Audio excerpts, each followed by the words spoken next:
के अच्छे रिमार्क सामने नहीं आते क्योंकि सूरत हाल बद से बदतर होती जा रही है। लेकिन एक खबर आई है और उसी वाले से अनवर अब्बास हमारे जो नुमाइंदे हैं उनको मैंने जहमत दी है को यहाँ पर आया और उसकी डिटेल्स बताएं। अनवर अब्बास ये बताइएगा, दुनिया के 9 ममालिक बताया जा रहा है चीन के खिलाफ इकट्ठा दोबारा से कमर बस्ता हो गए। 120 साल पहले भी ऐसा हुआ था, ये क्या मामला है जरा बताइएगा डिटेल में।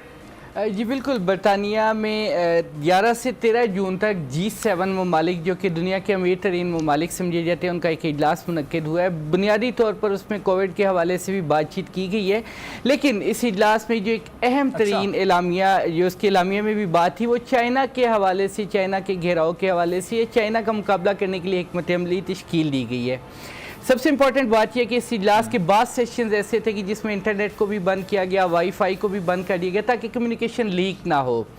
बुनियादी तौर पर ये 9 ममालिक हैं, G7 बेसिकली 7 ममालिक है। इसके अलावा तकरीबन 4 ममालिक को खुसूसी तौर पर मदऊ किया गया जिसमें कि पाकिस्तान का रवायती दुश्मन भारत शामिल है। इसके अलावा जनूबी कोरिया को बुलाया गया, जनूबी अफ्रीका को बुलाया गया और ताइवान जो कि चीन के लिए क्राइसिस पॉइंट है उसको भी इस G7 इजलास में मदऊ किया गया।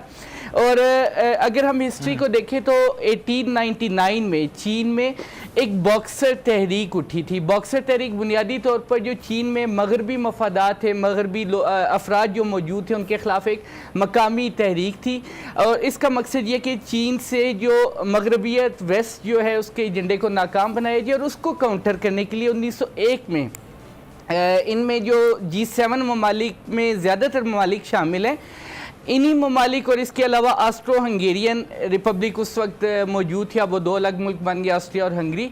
और एक और मुल्क जो है इन्होंने अपना एक अलाइंस तश्कील दिया था, मिलिट्री अलाइंस, और उस अलाइंस ने चीन के अंदर बाकायदा कार्रवाई की थी वहाँ की लोकल बॉक्सर तहरीक के ख़िलाफ़। और क्वीन हुकूमत, उस दौर की जो क्वीन हुकूमत थी चीन में, उन्होंने भी बॉक्सर तहरीक की, लेटर ऑन सपोर्ट की थी। तहम जो चीन है उसको शिकस्त हुई थी इस जंग में और अब एक मरतबा फिर 120 साल के बाद ये अलाइंस दोबारा मुतहरिक हुआ G7 की शक्ल में। और इस G7 में क्वाड के भी 4 ममालिक शामिल है। क्वाड क्वाड्रिलेटरल डायलॉग फोरम है जो कि बुनियादी तौर पर चीन के घेराव के लिए बनाया गया है। उसमें अमेरिका, बरतानिया, ऑस्ट्रेलिया और भारत शामिल हैं और जनूबी एशिया में नेटो बनाने की भी एक कोशिश इनकी है ताकि चीन के ख़िलाफ़ एक अस्करी तर्ज का अलाइंस भी तश्कील दिया जा सके। और यही 4 ममालिक अब G7 में तकरीबन 9 से 10 ममालिक के साथ की शक्ल में जो है अब चीन के साथ सफ़े आरा होने जा रहे हैं। चीन के साथ इस वक्त रशिया है और इसका इम्पैक्ट बुनियादी तौर पर पाकिस्तान पे बहुत ख़ास पड़ेगा। उसकी वजह ये कि पाकिस्तान और चीन की स्ट्रेटेजिक पार्टनरशिप है।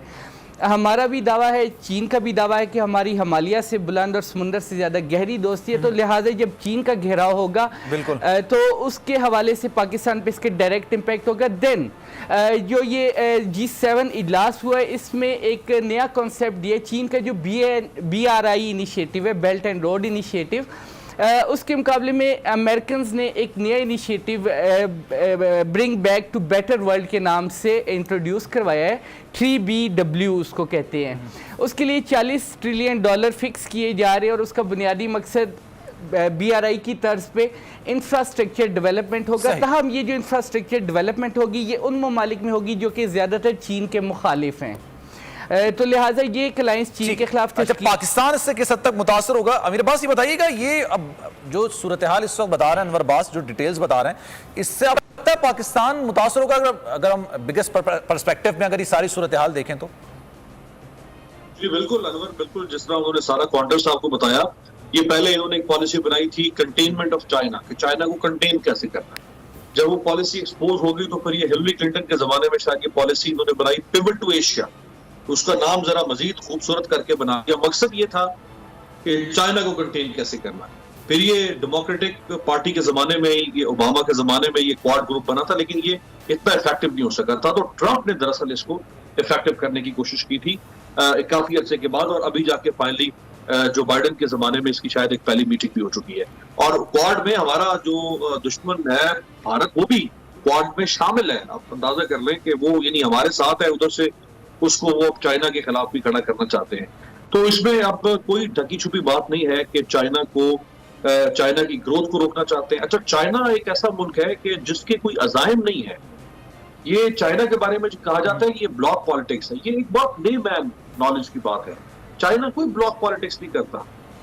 जैसे सोवियत यूनियन एक ब्लॉक था, जैसे इकोनॉमी के पर्सपेक्टिव जी। में कैपिटलिस्ट का एक ब्लॉक है, जैसे अमेरिका ने अपना ब्लॉक बना रखा है नेटो की सूरत में और अपने वेस्टर्न यूरोपियन अलायंस की सूरत में। चाइना का कोई ब्लॉक नहीं है, वो ब्लॉक पॉलिटिक्स नहीं करता, और ना चाइना किसी के खिलाफ ऑफेंसिव हुआ है, सिवाय उसके अपने रीजनल कुछ डिस्प्यूट जरूर है। चलें, मुझे क्लोजिंग पॉइंट्स लेने। साबिर बताइएगा, आप क्या समझते हैं, पाकिस्तान काफी हद तक मुतासर हो सकता है सारी सूरत हाल से चाइना को रोकने के लिए? और चाइना जाहिर सी बात है हमारा बेहतरीन दोस्त है, तो चाइना अगर मुतासर होगा तो पाकिस्तान भी मुतासर हुए बगैर नहीं रह सकेगा। देखिए सलमान, चाइना को ग्वादर पोर्ट की बहुत जरूरत है। सी पे प्रोजेक्ट जो 70 अरब डॉलर का है, ये 100 अरब डॉलर क्रॉस करेगा। इसका मतलब है यहाँ सुपरा सेंसिटिव एजेंसीज, जो स्पाई एजेंसीज हैं यूरोप की, अमेरिका की और इंडिया की, उनका मुकाबला हमारी और चाइनीज इंटेलिजेंस के साथ होगा। प्रॉक्सी वॉर्स में बहुत ज्यादा खतरात भी होते हैं।